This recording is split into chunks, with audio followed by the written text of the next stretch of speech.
people say time is relative, and I'm always like, which relative? Light from Lantern presents Knit a Spell. I'm magical maker, Katie Rempe. And I'm the maker of magic, James Devine. Join us as we stitch together the symbiotic relationship between crafting and the craft. Well, hello, magical makers. Welcome to another episode of Knit a Spell. This month, we're doing things a little bit differently. We have so much great content from this past year that Jim and I were just saying it would be so nice if we could reminisce on some of our favorite moments. So, this month, we'll be exploring some of our best moments from 2021 so far. First up, we feature one of your favorite co-hosts, James Devine, with The Best of Jim 2021 as our episode 29 feature. I hope everyone enjoys diving into some of my favorite moments of Jim, and if you have any additional moments that you'd like to add, remember, you can always drop us an email at knitaspellpodcast@gmail.com. Let's start by diving into one of my favorite silly little moments from episode 3, Jim the Magician. What is a divine hand, Jim? I know that might sound like a loaded question. I feel like that needs to be on a Discovery special. The North American Divine Hand Jim lives a lifestyle. We see him hosting the Meet a Mystic here on Tuesday. Again. It seems to be his routine. In his natural habitat. That's right, the intranet. Yeah. Of the internet. That's right. Episode 3 contained a lot of great information about how Jim got his start, specifically this story. Right. You asked the question of how I got into the magical realm, and it's slightly different than palmistry. Meaning, how I got into the spiritual realm is more of an umbrella than how I get into palmistry. And I think palmistry is an expression of my spiritual explorations, not the other way around. Are hands really the only part of the body that can be read? Why not the feet? Well, Jim sheds light on that one. Enjoy. Why is it, do you think, the hands include so much information about us? Like, why is it the hands specifically? Would it be the same with, like, the feet? Or another body part? Like, why the hands? Yeah, no, it wouldn't be the same with any other body part, in my opinion. Okay. Here's why. Everything you do, you're doing with your hands. So let's talk about the biology. Let's just talk about the physiology, the anatomy of the hand. I guess that's the third thing that I bring to palmistry is my pre-med studies, because I was going to be in med school. So I'm bringing the anatomy and the body language with the metaphysics and the sociology together. So I love that sort of trifecta, right? Yeah, yeah. So the area of the body that has the most anatomical articulations, and that means where two bones join together, is the faciocranial structure. So your head, right? Because there's all these like fissures between the plates of the skull and all these little like fissures between the face, all the stuff. But none of those are active. None of those move. They're all like very stationary articulations, right? And so they're only articulations from a anatomical perspective. They're not actually moving. You have a lot of articulations in your spinal column, which is all the bones that are connected and all the tiny muscles. And those move, but they don't move with the same level of articulation as the hand. Yeah. You have a very similar number of articulations and little bones and things in your feet. But again, the feet don't move as precisely and as diversely as the hands. So although you have these places in the body that have all these like articulations, it's the hands that are most, quote, articulate in their dexterity, in their ability to move and to do different things. Expressive. Exactly. Yeah. And we express ourselves with our hands, right? Yeah. I'm not throwing my feet up being like, yay, right? That'd be something else I'd be doing. I'm not like gesturing, like go that way with my big toe, right? I would do that if I didn't have arms or hands, potentially, right? But if you have hands, yeah, you're gonna use them. You use them to ride your motorcycle, play your guitar, type on your computer, hover over your mouth, knit, take care of yourself. Shawl, yeah, exactly. Wash your body, touch your lover, gesture and articulate. Like you can say 2 words with just one finger gesture, right? Yeah, you sure can just, good job. You can just put up that thumb. What were you thinking? What? The pointer finger, right? No, that way. Yeah. That way. Yeah, I'm gonna walk over here. You weren't thinking of the middle finger and the FU. No. Oh no. So I was thinking, thank you. Point at you. Obviously, yes. So we have these gestures that actually mean words, right? And they're really powerful. Yeah. So whole languages in just your hands. Yeah, we have sign language that just uses our hands, right? So the hands are incredibly powerful. There's lots of symbolism with the hands. There's a ton of magical symbolism with hands. So the hands have been sacred and amazing, like symbols and archetypes forever. And yet we don't watch the hands for clues, except in a general sense. We are programmed to watch your face. My unconscious programming, my mirror neurons in my brain are coded to watch your face for facial expressions and micro expressions to know whether you like what I'm saying or not. Which is a problem when we're wearing masks or when we're on Zoom and there's a delay, right? It's part of this issue. We are not, our mirror neurons are also coded for general body language, but not for the nuances of hand gesture. Wow. So your hands will give away all of your unconscious self. Oh, that's why it's like a big tell when you're like a poker player or like why they're so meaningful for like dancers and figure skaters. Yep. And the one who does choreography and hula dancing. Oh, it's blowing my mind. Yes. So all of these things. And so then the hands tell the story because they also will rat you out. If you go from being in a desk job to like being a bricklayer, your hands are going to change. Every day you're like, moving those bricks and handling those bricks, and your hands are going to become more muscular. The skin is going to become rougher and tougher. You're going to, totally, if you're a gardener, if you start playing guitar, you're going to get those guitar playing calluses that I can always identify. So these are things that are just like things that happen, but it happens on a micro level. If you're having stress and your stress level has changed, your hands are going to be gripping that steering wheel on your commute to work or doing something, and it's going to show up. So these are all the reasons why and more the hands end up being a really amazing way to read people. So then we have the metaphysical side, which is each of the fingers is associated with a planetary archetype. And it's funny how the planetary archetype matches how we use the finger in our society. So the index finger is Jupiter. Jupiter is seen as the leader, as authority, but also, I think of Zeus, the ancient Greek, right? But also in more modern times in astrology, would think of it as expansion and luck and fortune. And that's how we expand things. We use that index finger to pry things open. We point the way and direct people with that index finger. And so I don't want to get into all the nuts and bolts of it now, but basically every finger matches how we use it in society, and it just is mind-blowing. So you practice magic and you have a lot of items left over after doing a candle spell or some sort of ritual.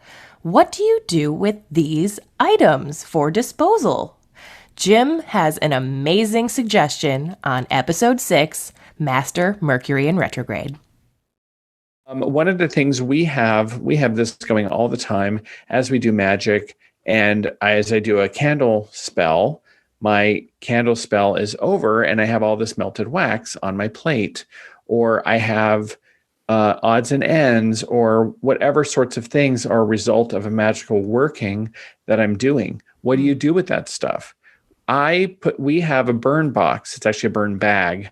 And we have a special paper bag that is from the grocery store, but we have consecrated it by putting little dots of oil on it and a big like symbol on it. You can even turn them inside out. And that becomes a magical bag for your remains of whatever ritual or magical stuff you've done. And so burning your burn box or your burn bag during this time outside or in a really good fireplace, although wax will drip all over. So it's better to do it at a campfire. Be smart about it. Be smart about it. As we're getting into nicer weather, it's a great opportunity. If you're going to have a campfire, if you're going to go to the beach, if you're going to go do something, you can put those on a ritual fire and, use your burn box that way. Oh my gosh. That actually, I've not to like interrupt your flow here. Please. But I have wondered often, like, what am I supposed to do with this now? And I'm always like, I can't just throw it out. And so I usually try to find like a place in nature to put it when it's safe to do so. But that's a great idea. I love that burn box. It's the number one question that people ask is, what do I do with the remains from my magic work? Right? If you did an intention sigil, or if you did knot magic, if you had a piece of yarn and you tied 7 knots in it, and in each knot you put a little intention with a piece of paper, and you have it hanging in your window, it's a cool thing we could talk about one day. And then all of your things come to pass, and that's done. What do you do with it? Right? So this is a great opportunity, but it also speaks to something that I would also like to talk about at a future episode. This is why using natural fibers and using beeswax or soy wax or natural waxes rather than paraffin is really a great and important thing to do. If you're using beeswax, you can bury beeswax in a really great location and not be polluting. There you go. But you cannot do that with paraffin. One episode in particular I remember having a lot of fun recording was episode 15, Spilling the Tea on Past Clients. In this story, I asked Jim about some of the more unique features he's found on palms throughout the years. Turns out the uniqueness is not unique. So I want to know from you, now that you've seen a lot of people's hands, and after getting my palm reading with you, I realize, both of our palms are not the same. Like, you have 2 different hands totally. Didn't realize that. So now I'm kind of wondering, now that you're the expert of palms and hands generally, what are some unique features you've seen in people's hands as you've been doing readings and whatnot? Right. Yeah. Well, I've certainly seen a lot of things that I've only ever seen once. Having something unique on your hand is surprisingly not unique. I mean, I know that's weird, but lots of people have something on their palm that no one else has. And I think in a way, take that and know that like you are like, I don't know, the thought I have is like, you are kissed by the divine. Like you are, that's like one of the reasons I call my business The Divine Hand, is because you really do have something on your hand that no one else has, something completely unique, something that I have never seen before in the thousands of hands that I've seen. Right. That's great. And it's so cool, right? We get to discover like what that is and the very rare type of thing that it is, right? The things, and there are things that are more or less rare, and things that are more, wow, I've never seen something that like different, or that combination in that spot, or that combination, or things that are that deep, or that marked on people's hands. But I think the hands that really stick out, like what are some of the hands that are really just like, I'll never forget? A woman that came in and she had some sort of, I guess, I don't know if this is the politically correct term or the term that is preferred or sensitive, but a physical deformity or defect. Her mother had taken the medication thalidomide, which caused birth deformity. And so her hands were very, very small. And so she came to me for a palm reading, and it was such an honor to be able to read her hands and to, see the amazing formations on her hands. And so when someone has an anomaly or they have anatomy that is unique or that is different, and especially if it's something that they have been potentially ridiculed for, right, or oppressed over, Sure. and they're willing to show that and to have me read that, it's such an honor. I feel so like very courageous for trusted. them. Yes. Yeah, and